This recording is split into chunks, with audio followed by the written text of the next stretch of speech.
Hello বন্ধুরা, ওর food কিচেনে আপনাদের সবাইকে জানাই স্বাগত। আজকে আমি বানাতে চলেছি সোয়াবিনের রসগোল্লা। এটিকে কেন সোয়াবিনের রসগোল্লা বলছি সেটি জানার জন্য ভিডিওটি স্কিপ না করে দেখে যান। প্রথমে আমি 100 গ্রাম সোয়াবিন নিলাম।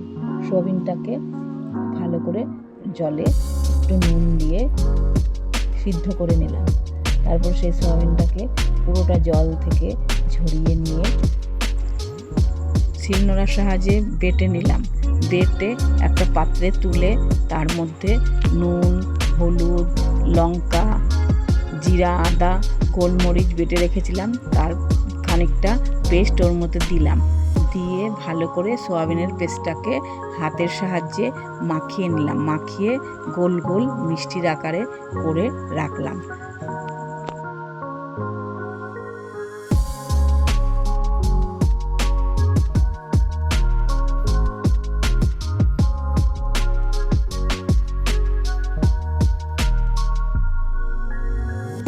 এবার উনানে একটা কড়াই বসিয়ে কড়াইটা বেশ গরম হলে তার মধ্যে বেশ খানিকটা সাদা তেল দিলাম। দিয়ে ওই গোল গোল করে রাখা সোয়াবিনগুলোকে ভালো করে ভেজে নিলাম। ভেজে যেই লাল লাল হবে তখন তুললাম।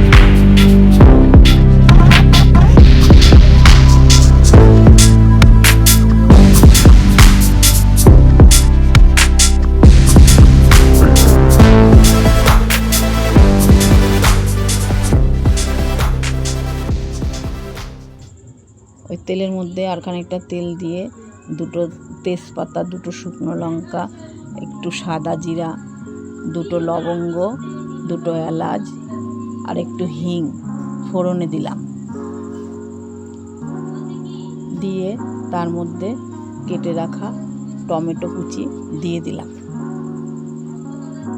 হলুদ দিলাম, লবণ দিলাম আর বেটে রাখা মশলার পেস্টটা দিয়ে দিলাম। দিয়ে বেশ যখন কষা কষা হয়ে গেল তখন তার মধ্যে দিয়ে দিলাম কেটে রাখা আলুগুলো ভালো করে নাড়াচাড়া করে সামান্য পরিমাণে একটু জল দিয়ে ওটাকে যাতে সিদ্ধ হয়ে যায় সেই জন্য একটু ঢাকা দিয়ে দিলাম। ঢাকনা তুলে আবার খানিকটা নাড়াচাড়া করে যখন দেখলাম আলুটা সিদ্ধ হয়ে গেছে তখন তার মধ্যে বেশ খানিকটা জল দিয়ে দিলাম। দিয়ে যেই ঝোলটা ফুটে উঠলো তারপরে দিয়ে দিলাম 1 চামচ চিনি দেওয়ার পরে ওর মধ্যে দিয়ে দিলাম একটু আমার বানিয়ে রাখা স্পেশাল মশলা দিয়ে যখন নাড়াচাড়া করে ঝোলটা যখন একটু টানা টানা হয়ে গেল তখন দিয়ে দিলাম সোয়াবিনের রসগোল্লাগুলো।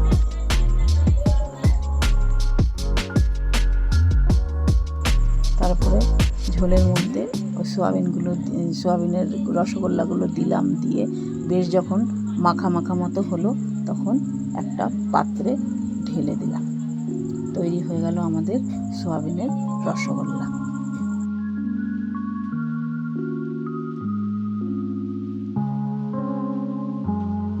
যে কারণে আমি সোয়াবিনের রসগোল্লা বললাম তার কারণটি হলো সোয়াবিনের পেস্টটাকে হাতের সাহায্যে গোল গোল করে তারপরে তরকারি।